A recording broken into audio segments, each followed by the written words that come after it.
Bagaimana peranan Pak Ardi untuk mengenalkan perubahan konsep multimedia ke DKV kepada kita-kita ini yang dulunya anak multimedia terus tiba-tiba tengah semester Alhamdulillah dari multi ke DKV, DKV dari luas ke lebih sempit, sempit ya, lebih kayak gampang. dipusatkan gitu ya Pak. Dikonsentrasikannya jadi Nah, makanya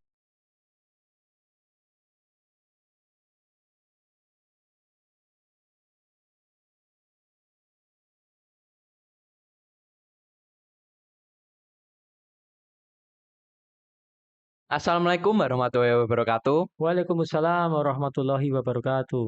Kembali lagi dengan saya Arko Saraditya and welcome to PD Podcast DKV.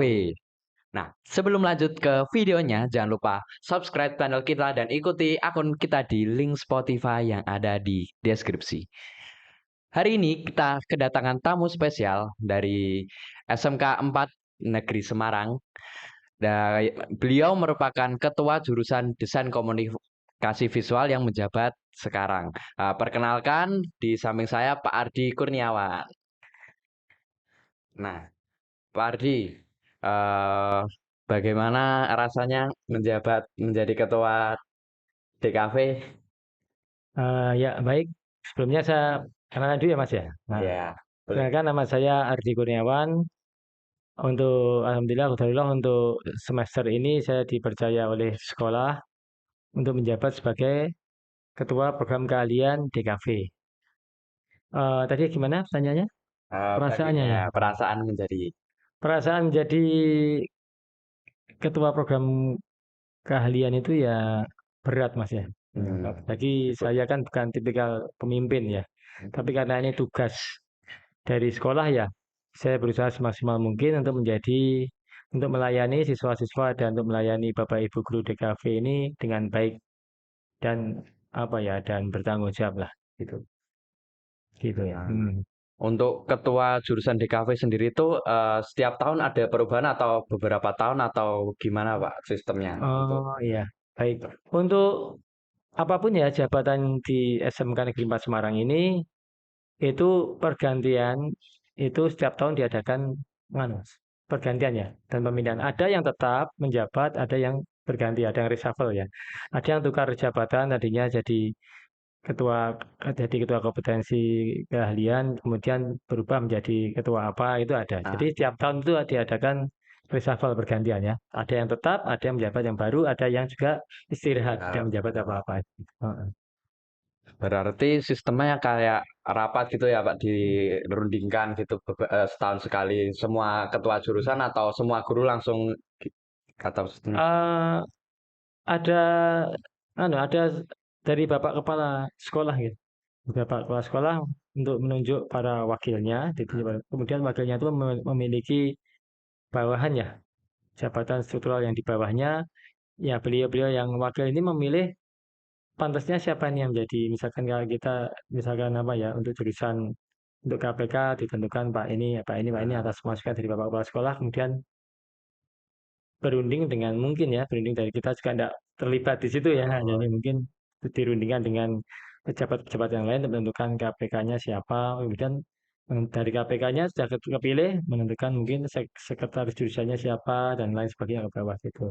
Mm-mm. berarti nanti ada kayak pengumumannya sendiri tuh. Ada Kayak rapatnya itu Mas, ada ketua rapatnya. jurusan ini siapa siapa siapa Ada. sekretarisnya siapa siapa. Ada. Nanti dimunculkan pada waktu kita rapat tahunan itu sebelum sebelum tahun ajaran baru biasanya. Ah, Mm-mm. iya, iya. Ngomong-ngomong soal DKV, Pak, Ya. kan saya dulu pernah dengar-dengar nih ada Mm. organisasi namanya AI Project. Dan itu mungkin masuk salah satu ekstranya di sini. Nah, Hmm. untuk ekstra itu kan mungkin sekarang saya udah nggak pernah lihat lagi ya, Pak. Hmm. Nah, itu tuh sebenarnya ekstrakurikuler yang dimiliki Hmm. oleh sekolah ini atau orang lain gitu, Pak. Jadi untuk seperti yang AI ya, AI itu kan yang punya kakak kelas dulu ya. Jadi Oh, kakak kelas di kafe itu kalau tidak salah diwakili dengan Mas Ibnu itu ya, Mas sama Ibnu Mas Adrian itu ya, sama Pak. Mas Adrian ya. Kebetulan beliau itu kan anak-anak yang suka fotografi ya. Iya, Memang dia benar-benar. dunianya memang dunia fotografi. Kemudian tergerak gitu untuk mengadakan ekstra di mana ekstra itu menampung anak-anak yang suka fotografi, sinematografi, dari jurusan lain Iya. dan juga dari jurusan kita sendiri ya. Jadi anak-anak yang tadinya mungkin ya kepengen masuk DKV tetapi dia tidak keterima di jurusan Iya. itu, kemudian dia keterima di pilihan kedua, baik jurusan listrik ataupun mesin dan lain sebagainya. Tetapi keinginannya untuk belajar DKV khususnya fotografi dan sinematografi itu ada, Hmm. maka kakak kelas itu memiliki inisiatif untuk membentuk itu. Dan timnya itu kita pakai ini dari SMK 4 ya, untuk meliput acara-acara besar di SMK 4. Ya, walaupun sebelumnya juga ada ya, seperti Multi Cinema, Multi Act, itu juga bikinan kakak kelas sebelumnya. Oh iya iya Jadi Pak. itu memang kita bikin sendiri, anak-anak sendiri ya, kakak kelasmu bikin sendiri, kreatif sendiri, membentuk sendiri. Kalau dari sekolahan sih, untuk ekstra yang berkaitan dengan DKV ini belum ada, enggak. Ya. Ah, Jadi murni dari kakak kakak kelas sendiri. kelas. Nah, kenapa itu nggak dilanjutkan saja Pak? Hmm. Diambil alih oleh sekolah gitu. Kenapa harus dari ini Iya. kakak kelas? Untuk diambil alih dari sekolah memang butuh pembahasan lebih lanjut dengan pihak sekolah karena tidak mudah untuk kalau kita bentuk suatu ekstra tidak mudah untuk terutama di konsistensi Hmm, dari ya. konsistensi dari pengajarnya ya. Kita juga tidak mau membentuk ekstra kemudian di mana kakak kelas ini sudah lulus, tidak di situ kemudian ekstranya mati karena tidak ada penerus Ya pelatihnya. penerusnya.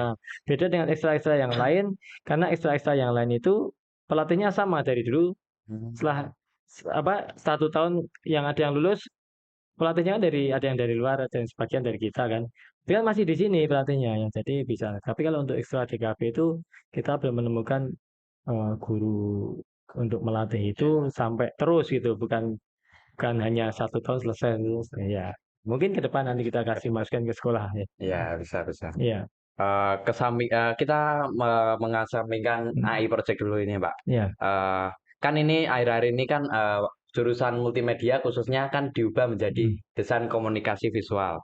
Nah, itu tuh bagaimana peranan Pak Ardi untuk mengenalkan perubahan konsep multimedia ke DKV kepada kita-kita ini yang dulunya anak multimedia terus tiba-tiba tengah semester ganti jadi DKV DKP gitu kan pada iya kaget gitu Pak. iya baik. Ya sebetulnya itu kalau menurut saya pribadi sih lebih mudah ya. Jadi karena multimedia itu kan luas. Ya, Mas. Dari yang luas kemudian dipecah menjadi ada yang DKV, ada yang dari jadi sinematografi, Ya, ada yang film film, broadcast. broadcast, Ya, dan lain sebagainya ya. ya, Dari anak-anak multimedia yang mempelajari semuanya itu, termasuk web ya. Dari anak-anak yang mempelajari semuanya itu kemudian difokuskan kepada satu mata pelajaran itu lebih gampang kita ngarahkannya. Jadi kita tinggal bilang ke anak-anak ini besok kita materinya tadinya kita luas membahas ini, sekarang kita fokus ke materi DKV.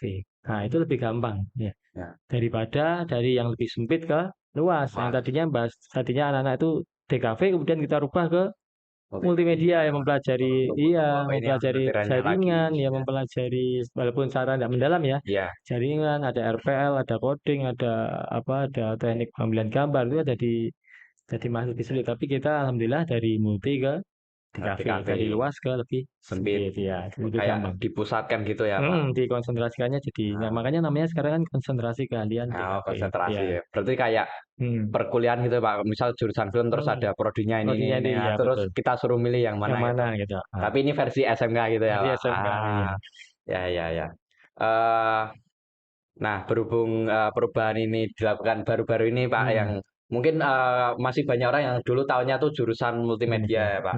Nah, bagaimana perubahan ini tuh mempengaruhi minat siswa dalam konteks seni dan Hmm. desain untuk masuk ke sebuah SMK yang Ya, ada jurusan DKV DKV-nya? ya memang untuk sebagian orang tua ya sebetulnya bukan anak ya karena kebanyakan anak yang daftar ke sini itu kan masih dari SMP, masih Hmm. kecil, dia belum belum paham ya. Jadi orang tua biasanya yang pertama itu yang banyakan ikut campur di situ Nah, ya. ya benar, Pak. Saya alhamdulillah kayak yang tahun kemarin kan jadi panitia PPDB ya, Ya. penerimaan peserta didik baru itu. Jadi ketika mereka mendaftarkan, Pak mau mendaftarkan multimedia. Oh, sekarang multimedia kita rubah jadi DKV, Pak. Mas, oh ya enggak apa-apa. Jadi sayangnya itu kebanyakan orang tua, tidak semuanya sih, itu mereka yang penting anak-anak dapat sekolah Ya. gitu loh. Dan mau multimedia atau DKV enggak apa-apa. Itu kan berarti kan Ya, mereka ya, enggak mencari tahu dulu DKV itu apa, multimedia ya, apa ya. Jadi tugas kita mengenalkan ke mereka DKV itu ini Pak, dulu kita multimedia, sekarang udah ganti ke DKV. Nah, Dan multimedia yang pelajari seperti ini ya. Ketika anaknya itu waktu mendaftar di situ dan dia anaknya langsung ya kita berhadapan dengan anaknya langsung dan anaknya itu oh saya suka ini ya. Lalu kita tekankan juga ke anak-anak peserta didik baru itu kalian cari sekolah atau cari jurusan gitu. Nah, kalau kalian cari cari apa namanya di sini tuh yang penting kalian minat sama jurusannya itu ya. Jangan cari ya, sekolah. Kalau cari sekolah misalkan kalian cari sekolah kalau enggak banyak bisa masuk mana aja ya kalau masuk. enggak di sekolah X saya enggak mau sekolah, saya enggak pede sekolahnya. Nah, itu Ya, jadi ya. ketika dia enggak keterima di situ jadi nganu jadi dia jadi enggak semangat itu salah. Oh, Harusnya kita cari jurusan, minatnya mm-mm. jurusan ini, kita mau daftar dimanapun, sekolah dimanapun itu enggak apa-apa Oh, gitu. berarti sebagai orang tua juga harus kayak Mm-mm. membimbing Iya, anak-anaknya betul gitu ya. ya Pak. Ya, Organ. penting itu peran orang tua. Penting. Nah, untuk perubahan ini Pak, mesti Hmm. kan para guru-guru ada tantangan tersendiri nih Hmm. buat ngajarin. Nah, Ya. mungkin ada persamaan kah di kayak program lama Hmm. di Ya. multimedia atau desain? Ya seperti yang saya sebutkan di awal tadi karena kita lebih apa kita sudah mempelajari di awal kemudian kita sempitkan lagi. Jadi alhamdulillah Bapak Ibu guru kita itu sudah paham ya. Jadi apa yang harus yang dipelajari tidak jauh beda sih Bang. Tidak jauh beda, cuma namanya kadang diganti ya. Nah, namanya mapel mungkin kadang diganti walaupun walaupun di dalamnya itu tidak begitu signifikan ya. Iya, Jadi benar. yang kita ajarkan di multimedia itu ada sekarang di DKV gitu. Ya Hmm, hampir sama. Jadi kita tidak begitu pusing untuk memikirkan apa anunya. ini pengajarannya gimana Iya, gimana ada gimana. iya. Nah, berarti untuk perubahan ini tuh tantangannya nggak terlalu berat ya Nggak Pak terlalu bagi berat yang ya. Paling malah lebih memudahkan guru-guru untuk heeh. memfokuskan Iya, ini. betul betul sekali. Nah, untuk sistem materi sendiri tuh ada yang baru nggak Pak untuk DKV? Mungkin kan Ya. apa cuman ngambil dari yang dulu di multimedia terus Ya. dimasukkan DKV atau dari guru-guru tuh ada inovasi Hmm. tersendiri Pak? Iya sih ada materi yang lama kita pakai ya. Yang materi yang lama itu kita pakai memang di DKV memang ada gitu loh. Ini memang ada di DKV ada yang materi baru seperti UI UX itu kan barang baru tuh di dunia Ya, ya. persekolahan lah ya. Nah, jadi kita tambahkan UI UX itu kita ya terus terang juga belajar Bapak Ibu guru ini ya. Jadi kita istilahnya di sini belajar bareng, kita mengkoordinasikan anak-anak, kita sebagai fasilitator anak-anak untuk belajar semua materi pelajaran yang ada, termasuk yang baru tadi yang UI UX itu. Iya, ya. Nah, ya Yang sudah bahkan baru kita itu. ya bahkan kita juga Bapak Ibu guru juga belajar dulu kita mengadakan les ya, Ya, mengambil ya. guru dari luar. Kita Hmm. ya gitu. Buat kita dulu nih, Bapak Ibu Oh, guru yang gitu. dilatih ya, baru nanti kita latihkan ke Oh, anak-anak. yang diadain workshop itu atau gimana, Pak? Diadain Oh, workshop workshop. workshop ya, dikatakan workshop. Hmm. Mm-mm. Nah, kan otomatis kalau kita ganti jurusan gitu dari Mm-mm. multimedia yang cangkupannya luas banget Iya, menjadi DKV yang musat gitu. Nah, untuk anak-anak sendiri itu mesti punya apa rencana masa depan gitulah, Pak. mm. Nah, Mm. apa sih keunggulan yang dimiliki lulusan SMK DKV ini Mm. dibanding multimedia gitu dan sebaliknya? Iya. Kalau untuk anu ya, untuk istilahnya ke kita besok kalau keluar ya, kalau udah Ya, lulus itu ya. Jadi kalau untuk keuntungan untuk dunia kerjanya, untuk dudinya sendiri, dunia kerja, dunia industri, keuntungannya mereka udah fokus, Mas. Jadi misalkan, aku mau mencari anak-anak, memang dia misalkan perusahaannya memang bergerak di bidang desain ya gitu. desain ya, seni visual ya, maka di SMK 4 nih fokusnya di kafe. Jadi memudahkan Dudi untuk langsung ke situ ya, langsung ke Hmm. tujuan lah SMK 4 ini. Nih. Yang kalau misalkan di SMK yang lain apa namanya podcast ya. Jadi Ya, tahu. Jadi Dudi lebih gampang. kayak Ya, iya, dipilah lagi terus ya, iya bisa langsung gitu. salur-salurin Salur kemana-mana. mana. Ya kalau untuk anak-anaknya sendiri lebih enak juga karena materi yang dipelajari cuma mereka juga fokus ya. Ya, Jadi ya, jadi bukan membias banyak ISO kabeh tapi membias tidak jadi master misalnya. ya. Mending sedikit di DKV tapi jadi Jadi master master di daripada situ. biasa mah cuma jadi Heeh, pemula gitu jadi ya Pak. pemula tuh iya. Sekedar tahu dasarnya udah nggak Heeh, sampai tingkat enggak sampai advance gitu akhirnya ya gitu Pak. ya. Ini kita jadi ada keuntungan juga buat buat dunia industrinya dan juga buat anak-anak. Ah, Iya. berarti dilakukan perubahan ini Hmm, sangat menguntungkan untuk iya, banyak pasti. pihak ya Iya. Pak. Mas. Hmm.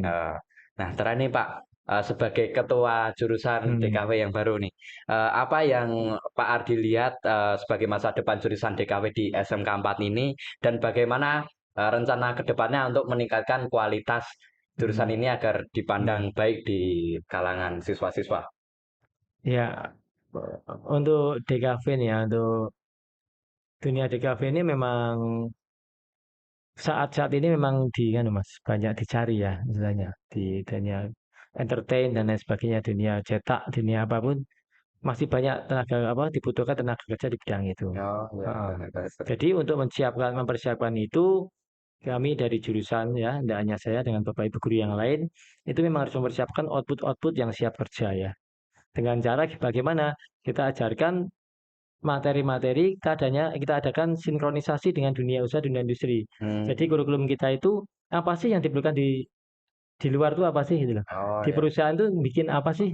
Jadi kita enggak, jadi sehingga yang kita pelajari di sini tuh anak-anak pelajari di sini tuh memang di dunia kerja dipakai seperti itu. Jadi kita enggak asal Naruh gitu ya, materi ya. ya. Jadi kita sudah survei ke beberapa perusahaan yang bergerak di bidang DKV. Tapi Itu, Mas produkku seperti ini. Oh, Mas produkku seperti ini. Oh, produknya seperti apa? Jadi perusahaan ini. Oh, ternyata produknya seperti ini. Misalkan bikin stiker kayak stiker HP ya, bikin video company profile. Nah, jadi yang kita pelajari di sini dengan adanya sinkronisasi kurikulum itu membuat apa yang kita pelajari di sini itu adalah yang dipakai atau yang dibutuhkan di dunia industri. industri seperti itu. Nah, salah satunya materi tentang itu ya wirausaha, terus Mm-mm. kelas 12 itu Betul mulai sekali. diadakannya magang, terus Iya, ajaran sebelum mm, magang atau gimana-gimana gitu ya Pak. betul sekali. Ya, Nah, berdasarkan ya. makanya mungkin murid-murid dari DKV sendiri untuk kedepannya lebih luas gitu ya Pak untuk Iya, memilih benar. sendiri kan. Iya, karena memang kita persiapkan lulusan kita itu kan pertama W dulu, Mas. Kita harus wirausaha dulu. Kalau bisa anak-anak itu wirausaha ya.